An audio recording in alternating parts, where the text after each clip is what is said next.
Bismillahirrahmanirrahim. Assalamualaikum warahmatullahi wabarakatuh. Waalaikumsalam warahmatullahi wabarakatuh. Alhamdulillah, sholatu wassalamu ala Rasulillah wa ala alihi wa sahbihi wa mawala, amma ba'du.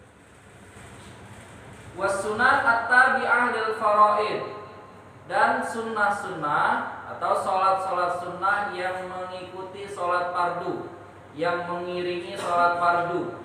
Sholat fardu itu berarti sholat subuh, zuhur, asar, maghrib, dan sholat isya.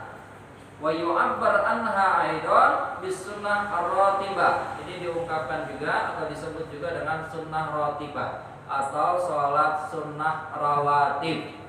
Nah, jadi sholat sunnah yang mengiringi sholat fardu itu disebut sholat rawatib, atau biasa kita sebut sholat sunnah qobliyah dan sholat sunnah ba'diyah. Kalau sebelum sholat fardu kita laksanakan, sebelum iqamat kita laksanakan, itu disebut sholat sunnah qobliyah. Qobliyah itu artinya sebelum, qoblah. Kalau kita laksanakan sesudah sholat fardu, yaitu namanya ba'diyah atau setelah sholat fardu.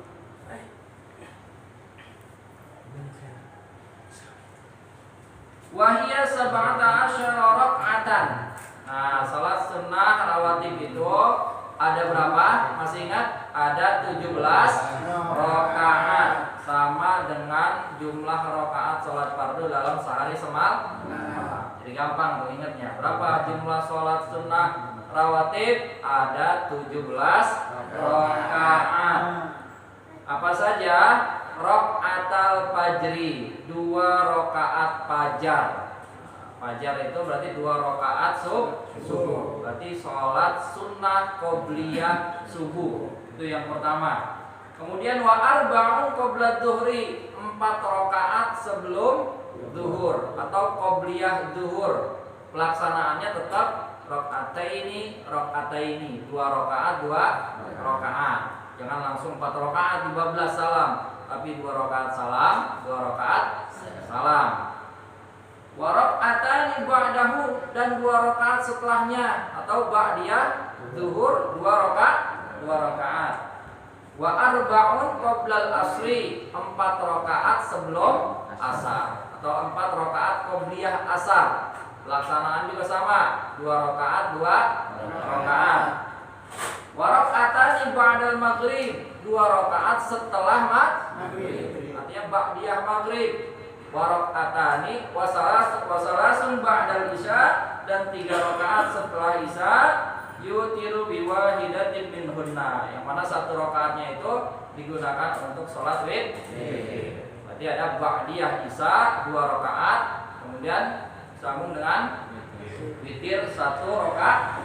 Nah, ini yang disebutkan jumlah sholat sunnah rawatib ya di dalam kitab ini. Ada 17 rakaat. Al-wahidah ya aqallul witri. Nah, yang 1 rakaat itu adalah minimal sholat witir. Itu minimal, paling sedikit sholat witir itu 1 rakaat. Wa aksaruhu ihda asyrata rakaatan, dan maksimal atau paling banyak sholat witir ada 11 rakaat. Wa waqtuhu ba'da sholatil isya wa tulu'il fajri. Kapan waktu sholat witir? Setelah sholat isya sampai terbit fajar, sampai sebelum subuh. Nah, itu waktu sholat witir. Walau atara qabla isya amdan aw sahwan lam yu'tad bih. Kalau seandainya dia sholat witir sebelum sholat isya, apakah itu sengaja ataukah karena dia lupa, maka itu tidak dinilai, tidak dihitung sebagai sholat witir. Jadi yang namanya sholat witir hanya boleh dikerjakan setelah sholat isya. Kalau belum sholat isya, dia sholat witir duluan, nah itu tidak dianggap atau tidak dihitung sebagai sholat. Baik jamaah yang dimuliakan Allah Subhanahu wa taala, tadi sudah disebutkan bahwa jumlah sholat sunnah rawatib ada 17 rakaat. Yang pertama 2 rakaat fajar atau qobliyah subuh. Ini sebutkan di awal bukan tanpa alasan, karena 2 rakaat qobliyah subuh itu adalah sholat sunnah rawatib yang paling utama di antara sholat sunnah yang lainnya. Mana disebutkan dalam sebuah hadis Nabi Muhammad SAW, lam yakunin Nabi SAW ala syai'in minan nawafil asyaddu ta'ahudan minhu ala rak'atil fajri. Nabi itu tidak pernah bersungguh-sungguh, tidak pernah sangat menjaga yang namanya sholat sunnah itu seperti dia menjaga sholat 2 rakaat fajar atau 2 qobliyah subuh. Artinya Nabi Muhammad SAW ini sangat mendawamkan, bahkan sangat memperhatikan, mementingkan yang namanya 2 rakaat qobliyah subuh. Masya Allah. Ada apa di dalamnya? Tentu ada banyak keutamaan. Nah, kalau Nabi Muhammad SAW sudah sangat mementingkan salah satu ibadah ini, amaliyah ini, pasti di dalamnya ada keistimewaan. Di antaranya, bagaimana disebutkan dalam hadis Nabi, rak'atal fajri khairun minad dunya wa ma fiha. 2 rakaat fajar, 2 rakaat sebelum subuh, 2 rakaat qobliyah subuh itu keutamaannya lebih baik daripada dunia dan seisi. Dunia dan seisinya kan itu sudah sebegitu luas. Kalau kita analogikan sebagai jumlah pahala kita, jumlah balasan yang Allah berikan kepada kita yaitu sebesar dunia dan seisinya, itu besar nggak? Besar. Tapi 2 rakaat sebelum subuh, qobliyah subuh ini pahalanya bahkan melebihi daripada dunia dan seisinya. Maka alhamdulillah kalau kita masih suka mendawamkan sholat qobliyah subuh. Maka bagian di musola buru-buru sholat dulu di rumah, di rumah. Kan kalau sholat sunnah itu afdolnya di rumah. Nah itu baru sholat qobliyah subuh. Bagaimana dengan subuhnya? Wah tentunya keutamaannya jauh lebih besar lagi. Ya, kan di dalam Al-Quran disebutkan dirikanlah sholat dulu kisyamsi ila ghasaqil lail.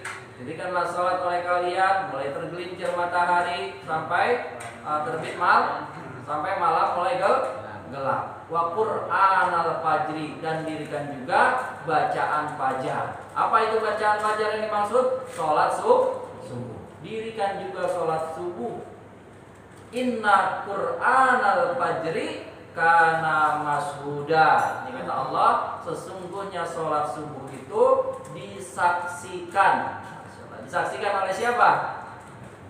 Oleh para malaikat Allah. Pertanyaannya, apakah sholat yang lain itu tidak diperhatikan, tidak disaksikan oleh malaikat? Kan kalau kita pakai bahasa mafhum mukhalafah, kebalikannya, sholat subuh, ada statement misalnya sholat subuh disaksikan oleh para malaikat. Oh, berarti sholat yang lain nggak disaksikan gitu. Bukan seperti itu. Sholat kita di siang hari, ibadah kita di siang hari, gerak-gerik kita di siang hari pun semua diperhatikan oleh para malaikat. Tapi malaikat siang.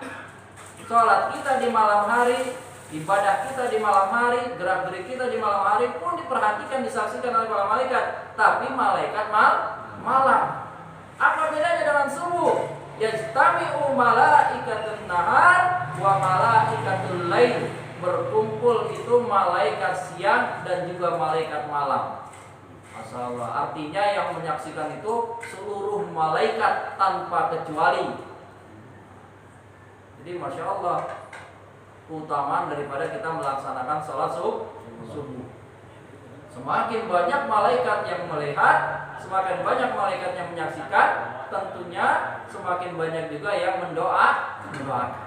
Karena malaikat itu ketika menyaksikan dia berdoa kepada Allah, berdoa supaya kita diampuni, berdoa meminta keberkahan untuk kita semua. Maka semakin banyak yang mendoakan, semakin besar keutamaan dan keberkahan yang kita akan dapatkan dengan melaksanakan sholat subuh. Apalagi sholat subuhnya dilakukan secara berjamaah, sholat ataupun di masjid. Mudah-mudahan kita semua istiqomah sholat subuh berjamaah. Amin. Ya rabbal alamin. Kemudian wa arba'un qabla dzuhri, 4 rakaat sebelum zuhur. Ya, wa raka'atani ba'dahu, dan 2 rakaat setelah zuhur. Jadi ada yang 4 rakaat sebelum zuhur, 2 rakaat ba'diyah zuhur. Ada juga 4 rakaat sebelum zuhur, 4 rakaat sesudah zuhur. Ada yang 2 rakaat sebelum zuhur, 2 rakaat setelah zuhur. Jadi zuhur itu ada pelaksanaan rawatibnya ada 3. Ada yang qobliyahnya 4, ba'diyahnya 4, ada yang qobliyahnya 4, ba'diyahnya 2, ada yang qobliyahnya 2, ba'diyahnya 2. Nah, kita ikut yang mana? Dua-dua kita biasanya, termasuk sunnah yang muakkad. Dua politik dan nomor 2 salah nomor 2. Dua politik jadi dibahas. Salat ba'diyah, salat qobliyah zuhur 2 rakaat. Salat ba'diyah zuhur 2 rakaat. Nah, minimal kita seperti itu. Ini sudah termasuk rawatib yang muakkad. Kalaupun kita melaksanakan yang 4 rakaat, ya sesekali boleh. Bukan sesekali, malah kita mendawamkan juga boleh. Ya, karena satunya muakkad, satunya belum muakkad berarti. Sesekali bolehlah, jangan sampai nggak pernah sama sekali. 4 rakaat kita sebelum zuhur, karena ada hadisnya. Barang siapa man shalla arba'an qabla dzuhri wa arba'an ba'dahu haramahullahu 'alan nar. Barang siapa yang sholat 4 rakaat sebelum zuhur dan 4 rakaat setelah zuhur, artinya qobliyah zuhur 4 rakaat, ba'diyah zuhur 4 rakaat, Allah haramkan dia dari api neraka. Masya Allah, ya. Jadi banyaklah keutamaan daripada salat sunnah rawatib. Wa arba'un qoblal asri. Kemudian 4 rakaat sebelum asar, atau qobliyah asar itu 4 rakaat. Pelaksanaannya 2 rakaat, 2 rakaat. Kalau mau jadi 2 rakaat saja boleh nggak? Boleh. 2 rakaat sebelum asar atau qobliyah asar. Adapun hadisnya, Ibnu Umar radhiyallahu anhu, Nabi sallallahu alaihi wasallam qol rahimallahu imra'an shalla qoblal asri arba'an. Allah merahmati, Allah memberikan kasih sayang kepada siapa yang sholat 4 rakaat sebelum asar. Jadi masing-masing ada keutamaannya. Tidak pernah ada sesuatu yang merugikan apabila kita laksanakan. Wa raka'atani ba'dal maghrib. Kemudian 2 rakaat ba'diyah maghrib. Wa salasun ba'dal isya yutiru bi wahidatin minhunna. Kemudian 3 rakaat, artinya 2 rakaat setelah ba'diyah isya ditambah dengan witir. Witir itu bisa dilaksanakan di awal waktu setelah sholat isya, di pertengahan, atau nanti penutup daripada kita sholat malam. Witir itu penutup sholat malam, terus juga pengganjil, ya, pengganjil daripada sholat malam kita. Innallaha witrun yuhibbul witra. Karena Allah itu ganjil, suka yang ganjil, ya. Berarti nomor 1 atau nomor 3 ganjil? Oh ya, nomor 2 lah. Terus